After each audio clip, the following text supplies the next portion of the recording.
Hi යාළුවනේ අද මම මේ ඇවිල්ලා ඉන්නේ ඇත්තටම මාතර ටවුන් එකේ තියෙන මුහුදෙන් වටවෙච්ච පරයිදූපත රජමහා විහාරය බලන්න තමයි මම මේ යන්නේ. ඇත්තටම මම මේ ගමන යන්නේ මේ උඳුවප් පොය දවසේ තමයි මම මේ ගියේ. ඉතින් ඇත්තටම මේ දැන් මම පන්සලට යන ඒ පාලම කියන්නේ පාලමින් දැන් ගොඩ වෙන ගමන් ඉන්නේ පන්සලට. මට පේනවා ඉතින් දකුණු අත පැත්තෙන් මුහුදු වෙරළ ඊට පස්සේ වම් අත පැත්තෙනුත් මුහුදු වෙරළ දෙපැත්තෙන් කියන්නේ හැම පැත්තෙම මුහුදෙන් වට වෙච්ච ලස්සන දූපතක්. ඉතින් වම් අත පැත්තෙන් තියෙනවා ඇත්තටම මේ දූපතට ඉස්සර යන්න තිබුණු වැල් පාලම. ඒක අර දි รา පත් වෙලා මලකඩ කාලා කැඩිලා විඳිලා ගිහිල්ලා ඒ වෙනුවට තමයි අලුතින් මේ පාලම ඉදි කරලා තියෙන්නේ. ඉතින් මේක කොන්ක්‍රීට් පාලමක්. ඉතින් පහසුවෙන් මේකෙන් මිනිසුන්ට පන්සලට එතර වෙන්න පුළුවන්. බාධාවකින් තොරව. ඉතින් අද පොය දවසක් හින්දා පන්සලේ ලොකු ආගමික වැඩසටහන් සමහර වෙලාවට ඇති. අපි ගිහිල්ලා බලමු ඉස්සරහට මේ පන්සලට ගිහිල්ලා බලමු මොන වගේ දෙයක්ද පන්සලේ මේ අද දවසේ පොය දවසේ වෙන්නේ කියලා.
ඉතින් යාළුවනේ ඔයාලා දැක්කේ අපි අර දි รา පත් වෙලා තිබ්බ පරණ වැල් පාලම ඒක කැඩිලා ගිලිලා ගියලා තියෙන්නේ. ඉතින් මම ඉස්සරහට යනවා හිමීට ලොකු ගොඩාක් සෙනගත් නෑ. ඉතින් දැන් දූපතට මම ආවා. මේ තියෙන දූපත අයිනෙම තියෙන පාලම පටන් ගන්න තැන කැඩිච්ච තැන තමයි තියෙන්නේ. ඉතින් දැන් මම පන්සලට ගොඩ වෙනවා. මෙතන ඉඳලා පටන් ගන්නවා අපි පඩිපෙළ පටන් ගන්නවා. මේ ඉස්ලාම් බුදු පිළිමයක් තියෙනවා මෙතන. අපි ඉස්සරහට යනකොට ඉතින් මේ පැත්තේ අපිට පේනවා ඔය මං ආපු පාලම පැත්ත. ඊට පස්සේ වටේට මුහුදු තියෙනවා. පාවහන් තියන්න තැනක් තියෙනවා. එතන මම පාවහන් තියන්න යනවා. රාගක්ඛයෝ නිබ්බානං ද්වේෂක්ඛයෝ නිබ්බානං. ඔයාලා මේ දකින්නේ ධර්මශාලාවේ ධර්ම ශ්‍රවණය කරන සිල් සමාදන් වුණු උපාසික උපාසිකාවන්. මෙතන හාමුදුරුවෝ දෙනමක් එන අයට ආශිර්වාද කරනවා පිරිත් නූල් බැඳලා පොහේ දවස නිසා.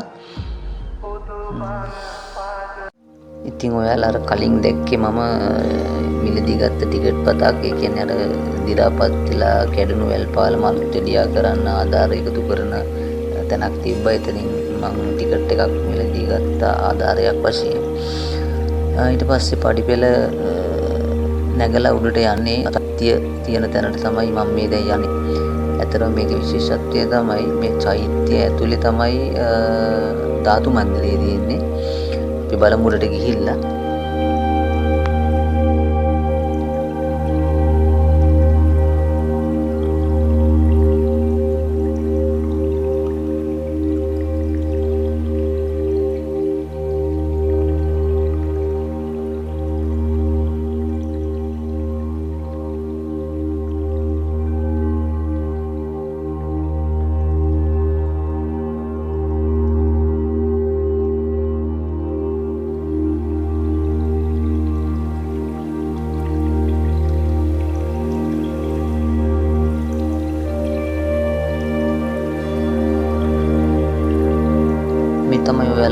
ධාතු මන්දිරය චෛත්‍ය ගර්භය ඇතුලේ තැන්පත් කරලා තියෙන කරඬුන් වහන්සේ වන්දනාමාන කර ගැනීම සඳහා අපිට ඇතුළට යන්න පුළුවන්. ගිහිල්ලා වන්දනා කරලා ආයේ එළියට එන්න පුළුවන්.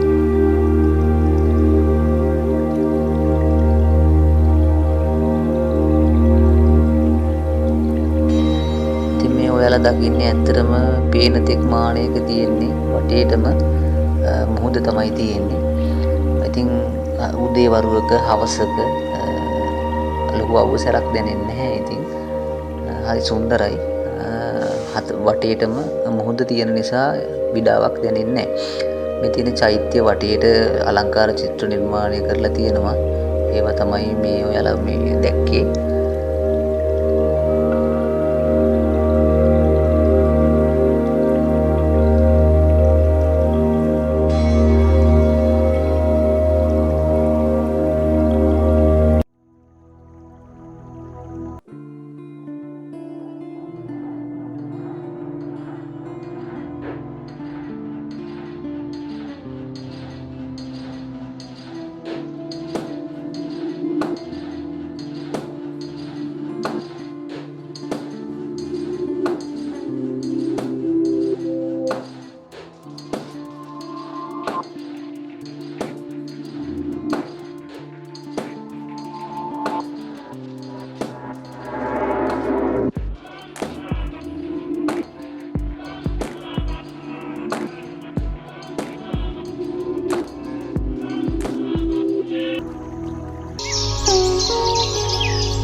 මේ ඔයාලා දකින්නේ ඈතින් මුහුදත් එක්ක ලස්සනට පේන ගන්ටාර කුළුණ. ඒතරම ගන්ටාර කුළුණ මාර ලස්සනයි. ඒක නිල් පාට හසත් එක්ක ලස්සනට පේනවා. අනිවාර්යෙන් අමතක කරන්න එපා. මාතරට ආවොත් අනිවාර්යෙන් මේ මාතර ටවුන් එකේ තියෙන පරේදූපත පන්සලට ඔයාලා අනිවාර්යෙන් ගිහිල්ලා මේ ලස්සන අත්දැකීම විඳගන්න කියලා මම මතක් කරනවා. ඒ වගේම තමයි YouTube channel එක subscribe කරන්න මගේ. subscribe කරලා support එකක් දෙන්න. එතකොට ඔයාලට ඊළඟ videos බලන්න පුළුවන් ඉක්මනට. right ගිහිල්ලා එන්න.